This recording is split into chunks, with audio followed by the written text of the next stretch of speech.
नमस्कार दोस्तों, आज हम मध्य प्रदेश के अधिनियमों अर्थात वन पर आधारित अधिनियम कौन कौन से हैं, वनों के लिए कौन कौन से अधिनियम लाए गए हैं समय समय पर, उसकी विस्तृत चर्चा करेंगे दोस्तों। यहाँ से क्वेश्चन पेपर में अक्सर पूछ लिया जाता है दोस्तों। तो पार्ट ए में दोस्तों हमने वनों के क्लासिफिकेशन के बारे में पढ़ा था। इसके बाद आज हम मध्य प्रदेश के वनों के अधिनियमों के बारे में चर्चा करेंगे। तो दोस्तों जैसे सबसे पहली बात करता हूं कि मध्य प्रदेश में भारतीय वन अधिनियम की बात करते हैं। कौन से अधिनियम की दोस्तों? भारतीय वन अधिनियम। और भारतीय वन अधिनियम कब बना दोस्तों?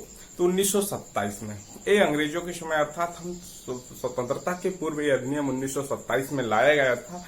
और 1927 के पूर्व भी कुछ पूछ लिया जाता है कि भारत में मध्य प्रदेश एक ऐसा राज्य था जहां ब्रिटिश कालीन वन नीति भी लागू की गई थी। क्या की गई थी दोस्तों? ब्रिटिश कालीन वन नीति। यदि आ जाता है कि सबसे पहले ब्रिटिश कालीन वन नीति किस राज्य में की गई थी, तो दोस्तों लगभग 1894 में। कब दोस्तों? 1894 में ब्रिटिश काल के दौरान मध्य प्रदेश में पहली वन नीति लागू की गई थी। अब बात करते हैं कि भारत में वन नीति की। किसमें दोस्तों? भारत में वन नीति की। तो भारत में वन नीति की दोस्तों 1952। कब बात की गई है दोस्तों? 1952। तो एक एक को सिस्टम से पढ़ेंगे कि भारत में 1952 में, तो मध्य प्रदेश में भी उसी 1952 वन नीति को लागू किया गया था। और 1952 वन नीति को फिर जैसे ही हमारा मध्य प्रदेश अलग स्वतंत्र राज्य के रूप में अस्तित्व में आया 1 नवंबर 1956 को, तो इसको लागू किया गया। फिर नई वन नीति की भी चर्चा करेंगे कि मध्य प्रदेश में नई वन नीति कब लागू की गई, तो अभी अब 2005 में की गई थी। वहीं भारत की भी तुलना करेंगे कि पहली वन नीति भारत में 1952 में की गई थी, लेकिन उसके बाद 1952 के बाद उसमें संशोधन किया गया, तो 1988 में 1988 की वन नीति की भी चर्चा करेंगे। और हाल ही में मार्च 2018 में नई वन नीति भी लागू की गई है दोस्तों, तो इसकी भी विस्तृत चर्चा करूंगा। तो दोस्तों पहला होता है कि सीधा सीधा अधिनियम से क्वेश्चन बनेगा कि भारतीय वन अधिनियम क्या है दोस्तों? भारतीय वन अधिनियम। तो यदि भारतीय वन अधिनियम कब हुआ था? 1927। ये डेट याद रखना। पहला क्वेश्चन यही बता कि भारतीय वन अधिनियम कब आया था, तो 1927 में आया था। क्लियर दोस्तों? फिर यहीं से क्वेश्चन वन नीति की बात कही जाएगी। किसकी दोस्तों? वन नीति। अब मध्य प्रदेश की बात करेंगे और इसमें हम भारत की भी बात करेंगे। किसकी दोस्तों? भारत की वन नीति की। अब मध्य प्रदेश में पहली वन नीति लागू करी, तो दोस्तों इसके बारे में भी आपको याद रखना चाहिए कि मध्य प्रदेश में भी 1952 की वन नीति को लागू किया गया है। किस वन नीति को दोस्तों? 1952 की वन नीति को। इसी के बाद यदि हम भारत की वन नीति के बारे में भी करते हैं दोस्तों, तो भारत में भी वही 1952 अर्थात 1952 में जो पहली नीति भारत में बनाई गई थी, उसी वन नीति को मध्य प्रदेश राज्य सरकार ने भी लागू किया। क्लियर दोस्तों? इसके बाद भारत में फिर संशोधित वन नीति की बात कही जाएगी। क्या कही जाएगी दोस्तों? संशोधित वन नीति कब लाई गई थी? तो संशोधित वन नीति 1988 में। कब दोस्तों? 1988 में भारत में नई वन नीति की बात कही जाएगी। नई वन नीति कब लागू की गई है दोस्तों? ये इंपोर्टेंट क्वेश्चन है, तो ये आपसे पूछा जा सकता है। 4 अप्रैल 2005। ये याद रखना है कि मध्य प्रदेश की नई वन नीति जो लागू की गई है दोस्तों 4 अप्रैल 2005। तो कनेक्ट करना है 4-5, 4 और 5, 4 तारीख और 2005 को। किस महीने में दोस्तों? अप्रैल महीने में। क्लियर दोस्तों? जो 4 अप्रैल 2005 को मध्य प्रदेश की नई वन नीति लागू की गई थी। अब क्वेश्चन कभी कभी यहाँ से फिर यहाँ भी नई वन नीति की बात करते हैं, तो दोस्तों 1988 के बाद मार्च में। कब दोस्तों? मार्च अर्थात 10 मार्च 2018।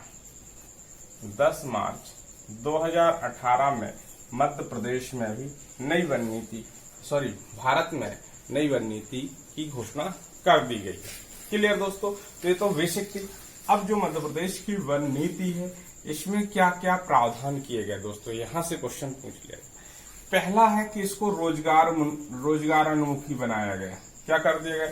इस वन नीति में स्थानीय लोगों को दोस्तों, जो वनों पर आधारित है, जो हमारा आदिवासी समुदाय, उनके रोजगार को ध्यान में रखकर इस नीति को बनाया गया है दोस्तों। क्या कर दिया गया है? रोजगार उन्मुखी बनाई गई।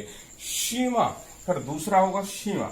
सीमाओं के जो लंबित प्रकरण रहेंगे दोस्तों, क्या रहेंगे? सीमाओं के लंबित प्रकरणों का शीघ्र निराकरण करने की बात कही गई। देखिए दोस्तों, यदि इस वन नीति में क्या क्या प्रावधान किए गए हैं, तो उन प्रावधानों की बात सबसे पहला है कि रोजगार उन्मुखी बनाई गई है, रोजगारों की बात कही गई है उस वन नीति में। फिर जो भी जैसे सीमा क्षेत्र अर्थात राज्यों के बीच, जिलों के बीच जो वनों की सीमाओं के लंबित प्रकरण हैं दोस्तों, उन लंबित सीमाओं के लंबित प्रकरणों की भी चर्चा की गई है। क्लियर दोस्तों? फिर एक चीज और कहा गया कि जो लंबित प्रकरण सॉल्व करने के बाद हमें उनका सीमांकन कराना है, तो सीमांकन कराने की भी बात इस वन नीति में की गई है कि हमें अपने वनों का सीमांकन कराना चाहिए और वहां पर मुनारे वगैरह चिन्हित करना चाहिए कि कौन सा राजस्व का है और कौन सा वन विभाग का है। क्लियर दोस्तों? इसके बाद विशेष सुरक्षा वाले स्थानों पर देखिए दोस्तों, जो क्रिटिकल क्षेत्र है वन वाले, तो विशेष सुरक्षा वाले वनों में फोर्स की तैनाती करना। किसकी तैनाती करना? फोर्स। अर्थात जो क्रिटिकल है, जो संवेदनशील वन है, उसमें विशेष सुरक्षा बलों की तैनाती करने का भी प्रावधान हमारी वन नीति में किया गया। संचार सुविधाओं को भी बढ़ावा दिया गया है दोस्तों। क्या किया गया है? संचार सुविधाएं। जैसे कि दोस्तों हमने पूरा का पूरा वन विभाग जीपीएस सिस्टम के अंतर्गत ले लिया गया, क्योंकि पहले दोस्तों ये क्लियर नहीं होता था कि किस आधार पर। अब हमारा जो वन है पूरा का पूरा आपका अक्षांशीय और देशांतरीय विस्तार के आधार पर पूरा चिन्हित कर लिया गया है।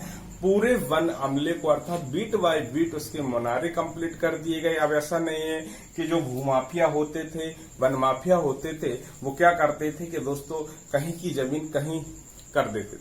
क्लियर दोस्तों? इस समस्या से निपटने के लिए संचार सुविधाओं का तेजी से उसमें विस्तार किया गया। जीपीएस सिस्टम के माध्यम से भी तकनीकी टेक्नोलॉजी का भी प्रयोग किया गया है दोस्तों, जिनके माध्यम से अब वन विभाग की जमीन पर कोई भी अतिक्रमण नहीं कर सकता है। इसमें भी धीरे धीरे संचार सुविधाओं के माध्यम से काम किया जा रहा है दोस्तों। वायरलेस, जो हमारे सुरक्षा कर्मी हैं उनको वायरलेस भी दिए जाते हैं ताकि वनों का अच्छी तरह से सुरक्षित किया, वन्य जीवों की भी सुरक्षा सही ढंग से की जाए, माफियों से भी हम बच सकें। इन सारी सुविधाओं के लिए संचार सुविधाओं का बढ़ावा दिया गया दोस्तों। फिर दूसरे एक काम और किया गया है इस वन नीति में कि वन ग्रामों का निराकरण कर जितने भी वन ग्राम हैं, जैसे दोस्तों इसमें आ जाए कि वन ग्रामों को राजस्व ग्रामों में बदलने की भी बात कहेगी। राजस्व कि जो ऐसे वन हैं जहां पर वन नहीं रह गए, या कुछ ऐसे जहां वनों गांव है, गांव के आसपास वन है, तो उनका स्पष्ट निराकरण कर दिया जाए कि जो वन ग्राम है उनको राजस्व ग्रामों के रूप में भी चिन्हित कर दिया जाए कि कौन कौन से ऐसे वन ग्राम हैं जो राजस्व ग्राम के रूप में है। तो दोस्तों कही है कि हमें एक निश्चित सीमांकन हो जाएगा, तभी क्लियर होता है कि हमारे राजस्व ग्राम है कि वन ग्राम है। क्लियर? अब ये दोनों चीजें तो जानते हैं दोस्तों कि हमारे यहाँ पर केवल दो ही ऐसे विभाग हैं कि जिनके पास लैंड है अर्थात जमीन है दोस्तों। क्लियर? एक तो राजस्व विभाग के पास जमीन होती है, दूसरा वन विभाग के पास जमीन होती है। बाकी किसी विभाग के पास प्रॉपर्टी नहीं है, जमीन नहीं होती। बाकी वो अधिकृत कर दी जाती है कि भाई इस विभाग के लिए इतना, इस विभाग के लिए। लेकिन दो विभाग ही प्रमुख होते हैं। जब कोई काम होता है तो इन विभागों से ही अनुमति लेते हैं। क्लियर दोस्तों? तो ये तो थी वन नीति के बारे में। इसके बाद देखेंगे दोस्तों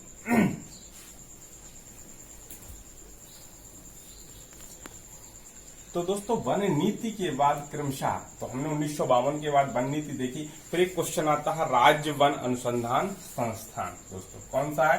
राज्य वन अनुसंधान संस्थान। संस्थान कहां पर है दोस्तों? जबलपुर। अब देखिए दोस्तों, राज्य वन अनुसंधान संस्थान जबलपुर की स्थापना कब की गई है दोस्तों? 1963 में की गई थी। और 1963 में लागू करने के बाद यदि यहीं से क्वेश्चन एक पूछ लिया जाए कि जो भारत में भारतीय वन अनुसंधान संस्थान, किसकी बात कही है राज्य के अंदर, भारतीय वन अनुसंधान संस्थान कहां पर है दोस्तों, देहरादून। इसके बारे में पढ़ना। देखिए दोस्तों यहीं से, क्योंकि इसका क्षेत्रीय कार्यालय की बात फिर आ जाती है, तो राज्य वन अनुसंधान संस्थान जबलपुर की स्थापना कब की गई है दोस्तों, तो 1963 में की गई है। यदि आपसे पूछा जाए कि भारतीय वन अनुसंधान संस्थान, अनुसंधान मतलब रिसर्च की बात की गई है, रिसर्च इंस्टीट्यूट, तो अनुसंधान संस्थान की स्थापना कब की गई थी दोस्तों, 1906 में। कब की गई दोस्तों, 1906। 1906 में इसका नाम भी कभी कभी पूछ लिया जाता है इंपीरियल वन अनुसंधान संस्थान के रूप में। किस रूप में था दोस्तों, इंपीरियल वन अनुसंधान संस्थान। ये भी याद रखना दोस्तों, क्लियर। ये भी पूछा जा सकता है देहरादून। फिर इसमें एक चीज और की कही गई है 1991 में। कब दोस्तों, 1991 में इसका नाम बदलकर इसको पूर्ण रूप से विश्वविद्यालय के रूप में, अर्थात विश्वविद्यालय अनुदान डीम्ड विश्वविद्यालय के रूप में इसको कर दिया गया था। विश्वविद्यालय अनुदान, देखिए दोस्तों इस चीज को समझ, विश्वविद्यालय अनुदान डीम्ड विश्वविद्यालय होता है जो, तो उसके रूप में इसको बदल दिया व्यापक रूप। यदि आ जाए कि देहरादून जो भारतीय वन अनुसंधान को कब डीम्ड विश्वविद्यालय के रूप में लागू किया गया था, संचालित किया तो 1991 में, और हमारे भारतीय वन अनुसंधान संस्थान देहरादून कहां पर है दोस्तों, उत्तराखंड में। कहां पर है दोस्तों, उत्तराखंड में। तो ये भी याद रखना। क्लियर हुआ दोस्तों। इसके बाद राज्य वन अनुसंधान के बाद फिर कुछ अधिनियमों की और चर्चा करेंगे दोस्तों, कि जैसे वन्य जीव संरक्षण। देखिए दोस्तों डेटे क्रमशः बढ़ेंगे। हमने 1952 वन नीति की बात की, फिर राज्य वन अनुसंधान संस्थान तो 1963 की बात की, उसी के आगे दोस्तों देखेंगे 1962 ये अधिनियम, अर्थात वन्य जीव संरक्षण अधिनियम की भी बात करते हैं। किसके बारे में, वन्य जीव संरक्षण अधिनियम कब आया था। तो सीधा सीधा क्वेश्चन दोस्तों पूछा जाता है कि वनों में वनों और जीवों के संरक्षण के लिए एक बृहद स्तर पर एक अधिनियम लाया गया था, वो कौन था तो दोस्तों, वन्य जीव संरक्षण अधिनियम। इसकी मैंने चर्चा भी की थी कि एक स्टॉकहोम सम्मेलन हुआ था दोस्तों, और स्टॉकहोम सम्मेलन में ये निर्णय लिया गया था, और जहां पर वन्य जीवों के संरक्षण के लिए एक काम किया गया था। क्लियर दोस्तों। इसके बाद इसमें राज्य वन विकास की बात करते हैं, राज्य वन विकास। देखिए ये अधिनियम की भी बात करते हैं कि राज्य वन विकास निगम, कौन सा है दोस्तों, निगम। तो राज्य वन विकास निगम की स्थापना कब की गई या लागू कब से कर दिया गया दोस्तों, तो ये 2 जुलाई 1975। अब 72 के बाद दोस्तों क्या है, 75। तो क्रम से रेट 52 के बाद 63 के बाद 72। देखिए दोस्तों ये 2 वाली लाइन, ये 3 की आगे फिर 2 की है, क्योंकि 5, 6, 7 इस टाइप से दोस्तों याद रखो। 52, 63 फिर 72। इसके बाद 75 में हमारा क्या आया दोस्तों, राज्य वन विकास निगम गठित कर दिया गया। क्या कर दिया गया, गठित कर दिया। अब 75 के बाद ही 1982 में एक महत्वपूर्ण संस्था आई दोस्तों, एक कई बार पेपर में पूछी गई है, IIFM।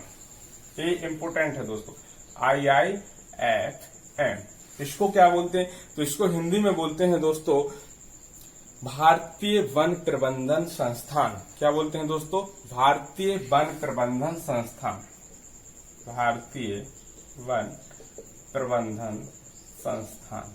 अब देखिए इंडियन इंस्टीट्यूट फॉरेस्ट मैनेजमेंट, अर्थात इंडियन इंस्टीट्यूट फॉरेस्ट मैनेजमेंट की स्थापना कब की गई थी, तो 1982 में। कब है दोस्तों, 1982 में की गई थी, और इसका मुख्यालय कहाँ है दोस्तों, भोपाल में। इसलिए इम्पोर्टेंट है, पूछ लिया जाता है, इसलिए ये पूछ लिया जाता है दोस्तों। एक क्वेश्चन पेपर में कई बार पूछा गया है। और दोस्तों यहीं से एक क्वेश्चन और पूछा जाता है कि पर्यावरण, वन और जलवायु मंत्रालय। देखिए दोस्तों यदि ये आ जाए जो IIFM हमारी संस्था है वो किस मंत्रालय के अंतर्गत कार्य करती है, तो पर्यावरण वन और जलवायु मंत्रालय के अंतर्गत यह कार्य करता है। क्या करता है, तो ये क्वेश्चन भी इम्पोर्टेंट रहेगा कि इसका मुख्यालय भोपाल में है। भारतीय वन प्रबंधन संस्थान कब गठित किया गया, 1982 में किया गया, और किस मंत्रालय के अंतर्गत कार्य करता है दोस्तों, तो ये क्वेश्चन पूछा जाता है। इसके वर्तमान में निदेशक के बारे में भी दोस्तों पूछ लिया जाता है कि डॉक्टर पंकज श्रीवास्तव। कौन है दोस्तों, डॉक्टर पंकज श्रीवास्तव। यदि आ जाए कि वर्तमान में IIFM के निर्देशक या डायरेक्टर कौन है, तो डॉक्टर पंकज श्रीवास्तव। तो ये तो ही दोस्तों प्रबंधन। अब देखिए दोस्तों, यहीं से प्रबंधन शब्द आया। देखिए क्रम से जोड़ना है दोस्तों। जब प्रबंधन की बात आई तो इसी दौरान दोस्तों क्या आई, एक संस्था बनी, संयुक्त वन प्रबंधन समिति। देखिए मैनेजमेंट, अब इसके लिए एक समिति गठित कर दी गई है कि वनों की सुरक्षा कैसे की जाए, तो संयुक्त वन प्रबंधन समिति। अब देखिए दोस्तों, संयुक्त वन प्रबंधन समिति की बात अर्थात इसका उद्देश्य क्या है, तो संयुक्त वन प्रबंधन समिति का मुख्य उद्देश्य है वनों की सुरक्षा करना। अब वनों की सुरक्षा करना है, हमें वन्य जीवों का सुरक्षा करना है, इनका मैनेजमेंट करना है, तो इसमें हमें जनता की जागरूकता एवं जनता की सहभागिता, देखिए जनता की या जन भागीदारी भी कर सकते हैं, जन भागीदारी की जागरूकता और उनकी सहयोगिता उपलब्ध कराना दोस्तों। क्लियर हुआ? तो दोस्तों ये लाइन क्लियर हुई कि जन भागीदारी सुनिश्चित करना। क्लियर? अब ये जन भागीदारी एक अवधारणा ली कहां से गई दोस्तों, जो हमारी राष्ट्रीय वन नीति बनाई दोस्तों। ये याद रखना कि राष्ट्रीय वन नीति के तहत ही ये काम किया जा रहा है। किसके तहत? राष्ट्रीय वन नीति के तहत, और लोगों की भागीदारी सुनिश्चित की गई। अब इसी में आता है कि एक क्वेश्चन पूछ लिया जाता है कि जो संयुक्त प्रबंधन समिति की 3 प्रकार से बांटा गया। कितने भागों में बांटा गया? 3 भागों में बांटा गया। वन सुरक्षा समिति, देखिए दोस्तों, वन सुरक्षा समिति, वन सुरक्षा समिति के बाद ग्राम सुरक्षा समिति, इसके बाद इको विकास समिति। देखिए दोस्तों, ये भी बहुत इंपॉर्टेंट है। 3 प्रकार की समितियां गठित की गई हैं, वन सुरक्षा समिति, ग्राम सुरक्षा समिति और इको विकास समिति की बात की गई है दोस्तों। यहां से भी बहुत इंपॉर्टेंट बात आती है कि वन सुरक्षा समिति कहां गठित की जाएगी, कहां। इसमें एक दोस्तों, अब एक प्रबंधन जो लागू की गई है, एक कब आया, इसकी डेट भी, तो यहीं से दोस्तों हम 82 तक आ गए। अब 2001 की बात करें, कब? 2001, अर्थात 22 अक्टूबर 2001 को इसको लागू किया गया है। 22 अक्टूबर 2001 को संयुक्त वन प्रबंधन समिति लागू की गई है, जिसमें जन भागीदारी सुनिश्चित की गई है। और जन भागीदारी ये भी किसके आधार पर की गई दोस्तों?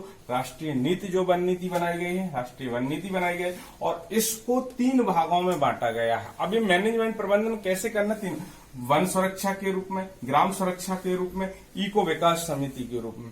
अब जो ग्राम वन समिति होती है, इसको ऐसा भी कहते हैं ग्राम वन समिति, ग्राम वन समिति। देखिए दोस्तों, तो वन सुरक्षा समिति और ग्राम वन समिति और इको, अब ये कहां होता है और ये कहां? दोस्तों, जो वन, जैसे वन है और इसके बीच में ये गांव है, देखिए दोस्तों, मतलब घने जंगलों के बीच में, दोस्तों इस चीज को याद रखना है कि जब घने जंगलों के बीच में, वनों के बीच में जो ग्राम है, क्या है दोस्तों? जो ग्राम है, उन ग्रामों में क्या बनाया गया है दोस्तों? वन सुरक्षा समिति बनाई गई है। क्या? सघन वन क्षेत्र, या ऐसे घने जंगल या सघन वनों में, इसमें सघन वनों में कौन सी वन समिति बनाई गई? वन सुरक्षा समिति गई। तो दोस्तों जैसा था, वन सुरक्षा समिति कहाँ गठित की जाएगी? घने जन अर्थात सघन वनों में, ऐसे ग्राम जो सघन वनों के बीच में स्थित होते हैं, वहां पर वन सुरक्षा समिति दोस्तों गठित की जाती है। तो ये याद रखना, घने जंगलों में या सघन वन क्षेत्रों में। अब दूसरा काम इसी में क्या होता है समिति का दोस्तों, जो वानिकी के कार्य होते हैं, किसके दोस्तों, जो वानिकी के कार्य हैं, वानिकी के कार्य में दोस्तों जो वन उत्पाद होते हैं, क्या होते हैं दोस्तों, वन उत्पाद। उन वन उत्पादों का काम भी किस समिति के द्वारा किया जाता है। वन उत्पाद में दोस्तों क्या रहेगा, जैसे तेंदुपत्ता का भी कहते हैं काम, महुआ भी होता है, अचरवा भी होता है दोस्तों, आंवला भी होता है, जितने भी वन उत्पाद होते हैं, गोंद भी होता है, इन सारी चीजों के लिए इस समिति कार्य करती है, मैनेजमेंट करती है। क्लियर दोस्तों। इसी के बाद फिर आता है ग्राम वन समिति। तो दोस्तों ये सघन वन की बात हुई, तो दोस्तों इसमें आपको 3 ही फैक्ट है। सघन वन अर्थात घने जंगलों में समिति की स्थापना की जाती है, वानिकी के कार्यों के लिए जो मैनेजमेंट होता है अर्थात वन उत्पादों के बारे में जो काम करती है वो कौन सी दोस्तों, वन सुरक्षा समिति। अब ग्राम वन समिति क्या होती है दोस्तों, जब बिगड़े वन होते हैं। अब ये शब्द आया कि बिगड़े वन होते क्या है दोस्तों, किसकी बात कही गई, पहला शब्द आया सघन वन। अब बिगड़े वन होते हैं, क्या होता है दोस्तों, जब धीरे धीरे धीरे जंगल कट जाता है, और जंगल कट जाता है, कटने के बाद केवल ठूंठ होते हैं और ठूंठ में कुछ शाखाएं निकल आती हैं दोस्तों।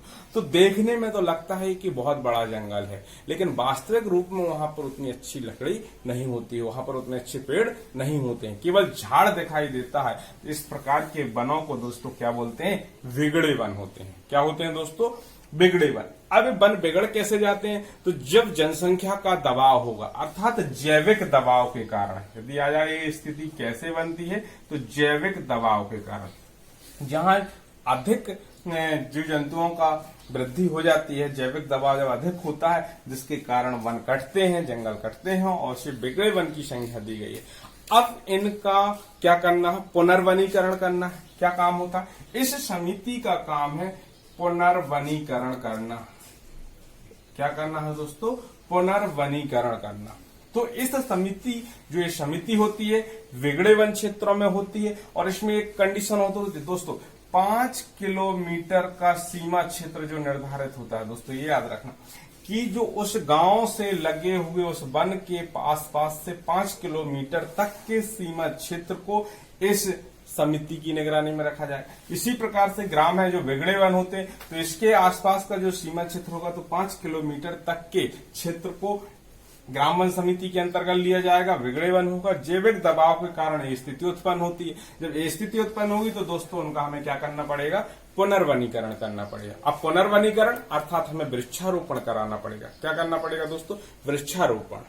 क्लियर। तो वृक्षारोपण के माध्यम से इन वनों में सुधार लाने की जिम्मेदारी किसकी होती है दोस्तों, ग्राम वन समिति प्लस वन विभाग की। इसके बाद दोस्तों एक होता है इको विकास। अभी बात करते हैं कि इको विकास समिति कहाँ गठित की जाती है। तो आपको मालूम होना चाहिए दोस्तों, जो राष्ट्रीय उद्यान होते हैं और अभ्यारण्य होते हैं, किसकी बात करेंगे दोस्तों, राष्ट्रीय उद्यान और अभ्यारण्य। याद रखना कि जो हमारा एक क्रिटिकल क्षेत्र होता है, आरक्षित और संरक्षित वन होते हैं दोस्तों। मुख्य रूप से आपको समझना है कि राष्ट्रीय उद्यान और अभ्यारण्य जो आरक्षित और संरक्षित वनों के बीच में जो समितियां विकसित की जाती हैं, उनके आसपास के 5 किलोमीटर के क्षेत्र का जो बफर जोन क्षेत्र होता है दोस्तों, तो उस 5 किलोमीटर के दायरे में जो गठित समितियां होती हैं राष्ट्रीय उद्यान और अभ्यारण्यों में, उन समितियों को क्या कहा गया है दोस्तों, इको विकास समिति कहा गया है। क्या कहा गया है दोस्तों, इको विकास समिति कहा गया। तो दोस्तों ये बहुत इंपोर्टेंट है। 22 अक्टूबर 2001 को संयुक्त वन प्रबंधन समिति गठित की गई, जिसमें जन भागीदारी की सुनिश्चितता की गई है और ये राष्ट्रीय वन नीति के अंतर्गत लिया गया है, और इसमें 3 प्रकार की समितियों की भी चर्चा की गई है दोस्तों। इसके बाद अगला अधिनियम देखेंगे। इसके बाद दोस्तों एक यहीं पर था सबसे इम्पोर्टेंट, वन संरक्षण। क्योंकि यदि बात करते हैं वन पढ़ रहे हैं तो वन संरक्षण अधिनियम भी पूछा जाता है।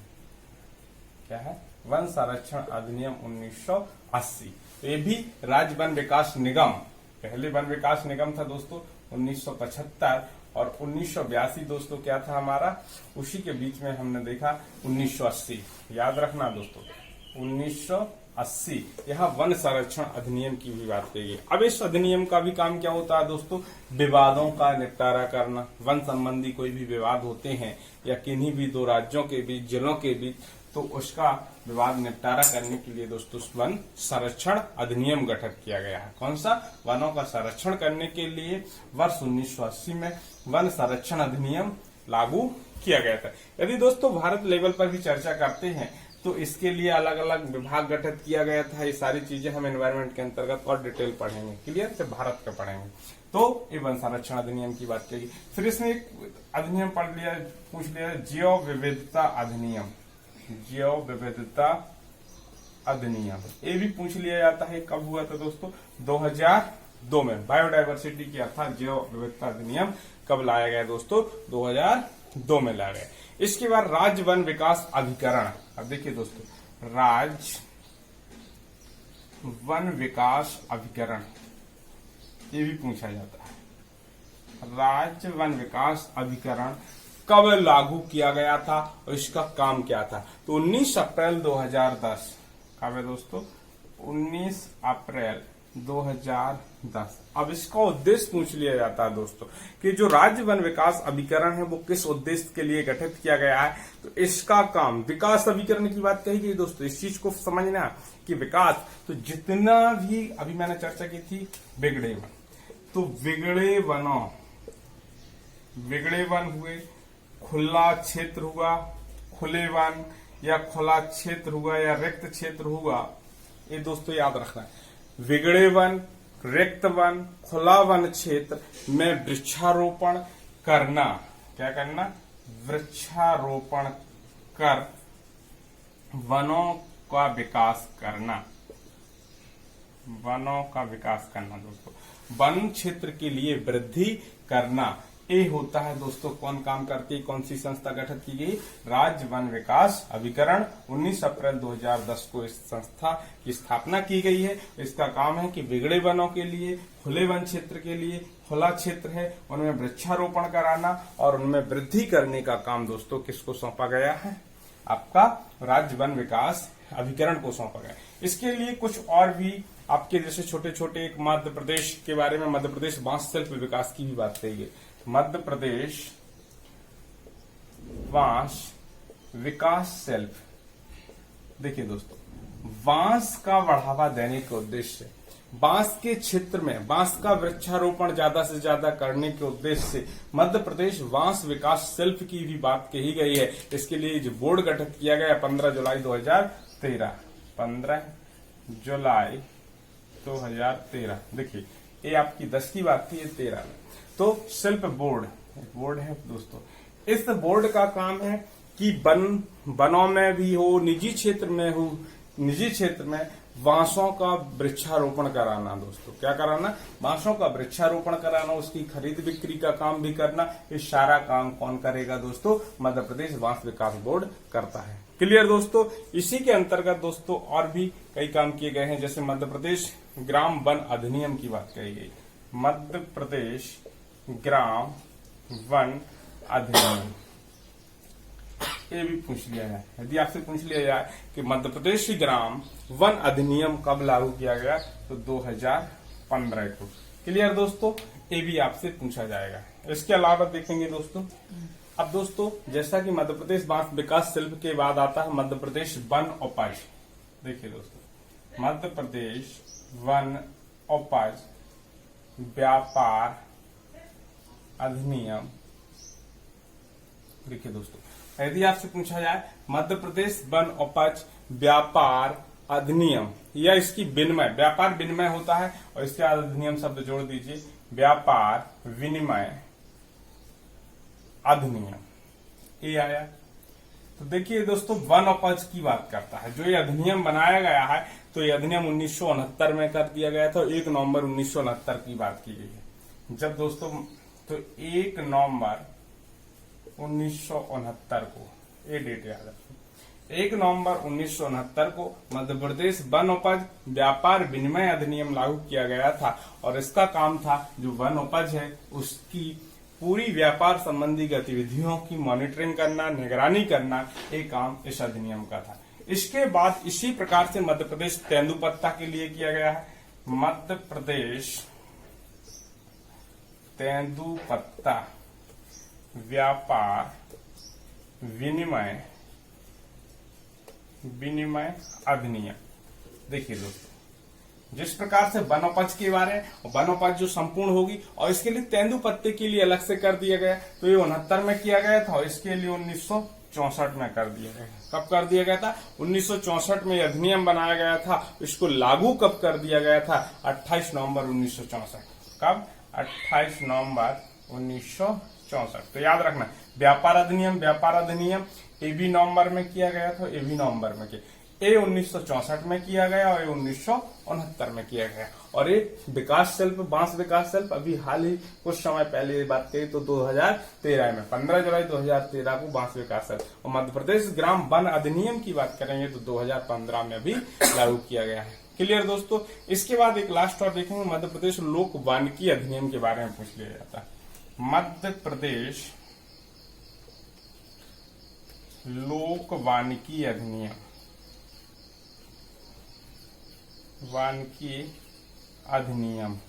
देखिए दोस्तों, ये देखेंगे कि मध्य प्रदेश लोक वानिकी अधिनियम की स्थापना, अधिनियम लोक वानिकी है तो ये तो आपको मालूम होगा 2001 में इसकी स्थापना की गई थी। अब लोक वानिकी का मतलब क्या है दोस्तों? यह कि चाहे वो निजी क्षेत्र का हो या राजकीय क्षेत्र के वृक्ष हो, उनको आच्छादित क्षेत्रों का प्रबंधन करना। देखिए दोस्तों, इसमें दोनों क्षेत्र आ जाएंगे, चाहे वो निजी क्षेत्र के वृक्ष हो, निजी क्षेत्र के हो या राजकीय वन क्षेत्र हो।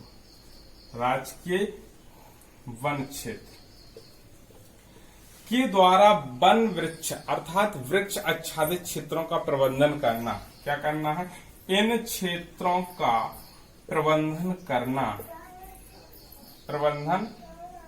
करना किसकी जिम्मेदारी है? मध्य प्रदेश लोक वानिकी क्षेत्रों की प्रबंधन। और इसी उद्देश्य से दोस्तों किसका गठन किया गया? मध्य प्रदेश लोक वानिकी अधिनियम 2001 गठित किया गया दोस्तों। तो इस प्रकार से दोस्तों मध्य प्रदेश के विभिन्न अधिनियमों के बारे में आपसे पेपर में पूछे जा सकते हैं। और जैसे भी जो करंट अपडेट होते हैं तो दोस्तों उनको भी आपको अपडेट करते चलना है कि कौन कौन से अधिनियम मध्य प्रदेश के वनों से संबंधित है दोस्तों, जो पेपर की दृष्टि से इम्पोर्टेंट रहेंगे। दोस्तों अगला टॉपिक रहेगा इसमें वन उपज के बारे में। Thanks friends.